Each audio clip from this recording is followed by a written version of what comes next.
কেমন আছেন সবাই? আজকে আমি আপনাদের একটা রমাদান আর্ট দেখাবো। আমি একটা মসজিদ আঁকবো। তো আশা করি আমার পুরো ভিডিওটা আপনারা দেখবেন, তাহলে বুঝতে পারবেন। আমি স্টেপ বাই স্টেপ দেখিয়ে দিচ্ছি। তো আমি প্রথমে মসজিদের সিঁড়ির জন্য এখানে স্কেল দিয়ে, তারপর পেন্সিল দিয়ে দাগিয়ে নিচ্ছি। আমার ভিডিওটা খেয়াল করেন, আমি কিন্তু স্কেলের একটা নির্দিষ্ট দাগ দিয়ে নিচ্ছি। নিচেরগুলো বড় দিয়ে, উপরে ছোট থেকে আসবে। তো আমি 3টা দাগ দিলাম। 3টা দাগ দেওয়ার পর এবার আমি সিঁড়ি বানাবো। তো এখান থেকে আমি একটা লম্বা করে দাগ দিয়ে নিচ্ছি। এই যে দেখেন সিঁড়ির মতন, ঠিক এভাবে আমি দাগ দিয়ে নিচ্ছি। তো আমার দাগ দেওয়া হয়ে গিয়েছে। এরপর আমি মসজিদটা আঁকবো। তো আমি প্রথমে স্কেলের 12 থেকে আপনারা দেখতে পারবেন ভিডিওতে, আমি প্রত্যেকটা একটা এক্স্যাক্ট মেজারমেন্ট রেখেছি, যেন সহজে বাচ্চারা বা বড়রা আঁকতে পারে। তো এভাবে আমি যে স্কেলের মাপ দিয়ে এভাবে এটা আঁকার পরে তারপর আমি উপর থেকে আরও একটাই নেব, একটু মাঝখানে জায়গা রেখে পাশে, তারপর দাগ দিয়ে নিচ্ছি। তো এটাকে কভার করে দেব। তো এটা কভার হয়ে গেছে। এটা আমি একটু এক্সট্রা রেখেছি, কারণ উপরে একটা দাগ দেওয়ার পরে দুটোকে আবার আটকিয়ে দেবো এভাবে দুটো র্যাক দিয়ে। এরপর আমি মিনারটা আঁকবো, মাঝখানের গম্বুজটা যেটাকে বলে। প্রথমে একটা গোল চিহ্ন দিয়ে নিলাম। এরপর হাতটাকে একটু বেঁকিয়ে পাতার মতন করে আঁকবো, তাহলেই এটা হয়ে যাবে। এই যে দেখেন, দুটো পাতার মতন এঁকেছি। তো এরপর আমি একটা চাঁদ আঁকবো, বাঁকা চাঁদ। আমি একটা বাঁকা চাঁদ আঁকলাম। এরপর পাশের গম্বুজগুলো আঁকবো, মিনারগুলো।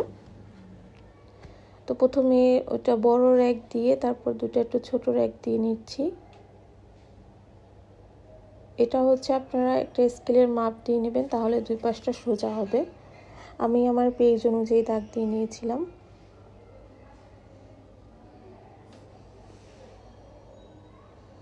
এই যে আবার ওটার মতন করে একটু ছোট করে। তো এটা দেওয়ার মানে এরপর আমি দুই পাশটা আটকিয়ে দেবো। সেটা আমি একটু পরে দেখাচ্ছি।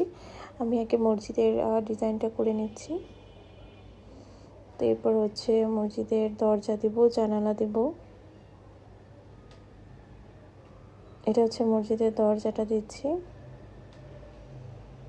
এটা আপনারা স্কেল দিয়ে আঁকতে পারেন, আমি একটু সহজে তাড়াতাড়ি করে এঁকে নিলাম, যার কারণে একটু ব্যাকাতারাও হয়েছে। এটা যদি স্কেল দিয়ে আঁকেন তাহলে সোজা হবে। তো এরপর দুপাশে দুটো বারান্দা দিয়ে দিচ্ছি। আপনাদের যদি আমার ভিডিও ভালো লাগে অবশ্যই সাবস্ক্রাইব করে দিবেন, এবং এটা কমেন্ট করে দিবেন, পরবর্তীতে আরও ভালো ভিডিও আনবো। তো এই যে দেখেন, আমি দুইটাকে সোজা করে আটকিয়ে নিলাম। আটকিয়ে নেওয়ার পর এটাও হয়ে গেছে একটা মসজিদের বারান্দা। তো এখান থেকে আমি বড় জানালা এঁকে নিলাম। এটাকে ডিজাইনের জন্য কভার করে দিচ্ছি।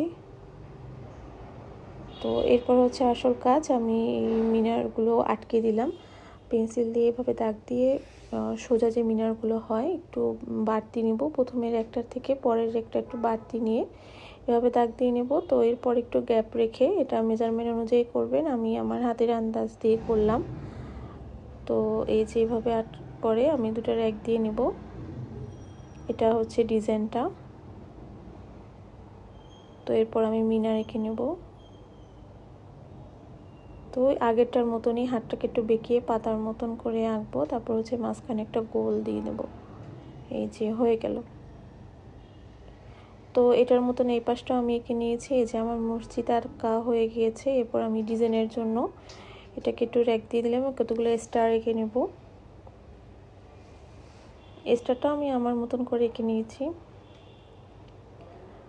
রংটা আসলে আপনারা যেরকম পছন্দ করেন সেরকম করতে পারেন, আবার আমার ভিডিওটা দেখেও রংটা করতে পারেন। রংটা আমি পুরোটা দেখালাম না, তাহলে ভিডিওটা অনেক বড় হয়ে যাবে। তো আমি প্রথমে এখানে সবুজ রং দিয়ে নিচ্ছি। তো আমি একটা দিয়ে আপনাদের দেখিয়ে দিলাম। তো এইভাবে চারপাশটাকে কভার করে নেব। প্রত্যেকটা গম্বুজ আমি সবুজ দিয়ে নিয়েছি। এরপর আমি মসজিদটা ইয়েলো কালারটা দেবো, হলুদ কালারটা। এভাবে হলুদ কালার দিয়ে দিচ্ছি।